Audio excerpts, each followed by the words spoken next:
अशांत मन को शांत कैसे करें। चंचल मन को शांत करना बहुत ज़रूरी होता है, क्योंकि अशांत मन में कई सवाल होते हैं और ये इधर उधर भटक सकता है। गौतम बुद्ध मन को शांत करने के आयामों के बारे में बताते हैं। मित्रों, हम सभी जानते हैं कि व्यक्ति का मन बहुत ही चंचल होता है। यही कारण है कि मन अशांत रहता है और कई तरह के सवालों का जन्म भी अशांत मन के कारण ही होता है। यदि आप जीवन में शांति चाहते हैं तो इसके लिए ज़रूरी है मन को शांत करना। लेकिन मन को शांत कैसे किया जाए, गौतम बुद्ध से जुड़ी हुई इस कहानी के माध्यम से आप जान सकते हैं कि मन को शांत करने के लिए क्या तरीका ठीक है। इसमें भगवान गौतम बुद्ध द्वारा मन को शांत करने के आयामों के बारे में बताया गया है। तो आइए जानते हैं इस कहानी के बारे में, जिससे आपका जीवन बदल जाएगा।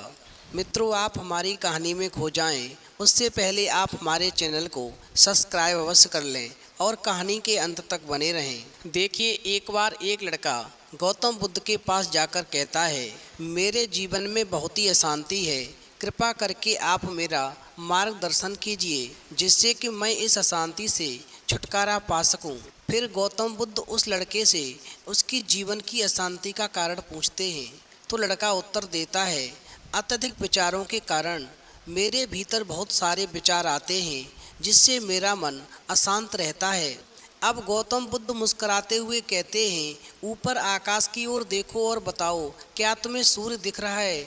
अब लड़का ऊपर देखता है और कहता है, हाँ मुझे सूर्य दिख रहा है। तो बुद्ध उससे पूछते हैं कि अगर तुम लगातार धूप में खड़े रहोगे तब क्या होगा। तो लड़का कहता है, मुझे अत्यधिक गर्मी लगेगी और शरीर में बेचैनी होगी। फिर बुद्ध उस लड़के से कहते हैं, अगर धूप में खड़े रहने से तुम्हें गर्मी लगती है तो इसमें दोष किसका है, सूर्य के ताप का या तुम्हारा। अब लड़का कुछ सोचने के बाद कहता है, इसका जवाब आप ही बताइए। तो बुद्ध कहते हैं, सूर्य का काम है ताप देना और ताप का काम है गर्मी लगना। ऐसे में तो दोष तुम्हारा ही होगा, क्योंकि तुम धूप में जाकर के खड़े हुए जिससे कि तुम्हें गर्मी लगी। तुम्हें अगर शीतलता चाहिए तो तुम्हें छाँव में रहना होगा। ठीक इसी तरह चंचल मन का भी स्वभाव होता है, विचारों और भावनाओं को जागृत करना। विचार क्षण भर के लिए होते हैं, लेकिन विचार से पैदा हुई भावनाएं देर तक टिकी रहती हैं। लेकिन ये निर्णय तुम्हें लेना है, तुम्हें विचार और भावनाओं के साथ चलना है या फिर अलग दिशा बनानी है। अब बुद्ध कहते हैं, मन को शांत करने के लिए तन के आयाम पर काम करना सबसे आसान तरीका है। शरीर के स्तर पर हमारी कर्मेंद्रियां और ज्ञानेंद्रियां हैं। कर्मेंद्रियां कर्म और ज्ञानेंद्रियां ज्ञान से जुड़ी होती हैं। इससे हम अपनी संवेदनशीलता को बढ़ा सकते हैं, यानी हम जो भी काम करें उसे आनंद के साथ करें।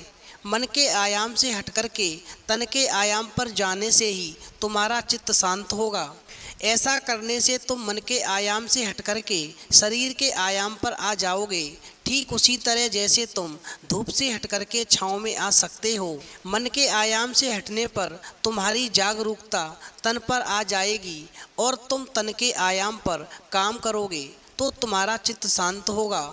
इसीलिए हर काम को तन के आयाम पर करने से मन स्वतः ही शांत हो जाता है। अब गौतम बुद्ध की बात सुनने के बाद में लड़का फिर बुद्ध से कहता है कि हम अपने भीतर के सुर को कैसे सुने। तो बुद्ध कहते हैं, किसी शांत स्थान पर रह कर के जहाँ शांति हो तब अपनी आंखें बंद करो और मन के भीतर चल रहे सुर से हटकर के भीतर के सुर को सुनने की कोशिश करो। सुर निरंतर चलता रहता है, लेकिन बाहर के सुर के कारण तुम अपने मन के भीतर चल रहे सुर को नहीं सुन पाते हो।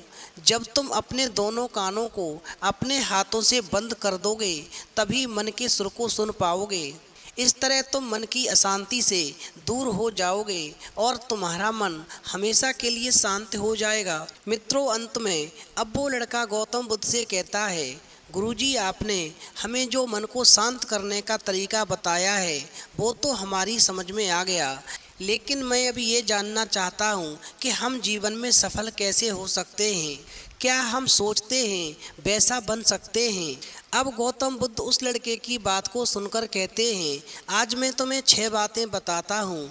इन 6 बातों को अपने जीवन में उतार लो, तुम जैसा सोचोगे वैसा ही बन जाओगे।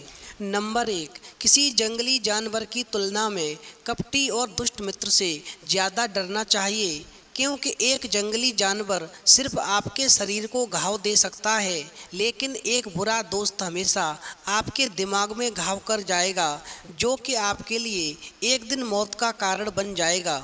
नंबर 2, हम 1000 लड़ाई करके जब जीत हासिल करते हैं तो उसमें जो खुशी मिलती है उसकी बात ही अलग होती है।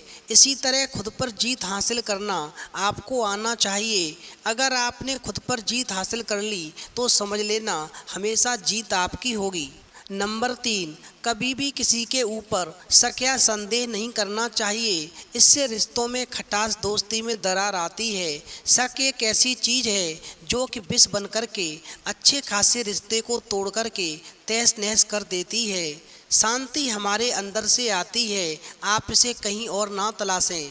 नंबर 3, कई लोग ऐसे होते हैं जो मन और तन की शांति के लिए मंदिर गुरुद्वारा में भटकते रहते हैं, पता नहीं कहाँ कहाँ जाते हैं और हमेशा दुनिया भर में अपने आसपास खुशियाँ तलाशने की कोशिश करते रहते हैं।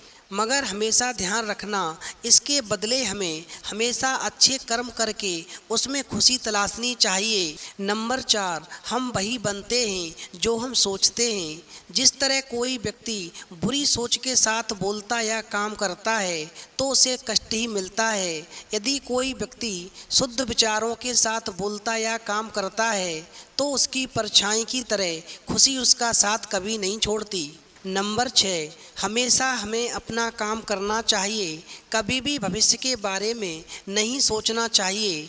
परिश्रम करते समय अपने अतीत पर नहीं उलझना चाहिए, बस जिस समय जो काम कर रहे हो उसी काम पर लगा रहना चाहिए। इसी से आपको खुशी मिलेगी और आप जो चाहेंगे वो बन जाएंगे। तो मित्रों, यदि आपको ये कहानी पसंद आई हो तो प्लीज़ आप कमेंट बॉक्स में लिख कर के अवश्य बताएं और हमारे चैनल को सब्सक्राइब अवश्य करें।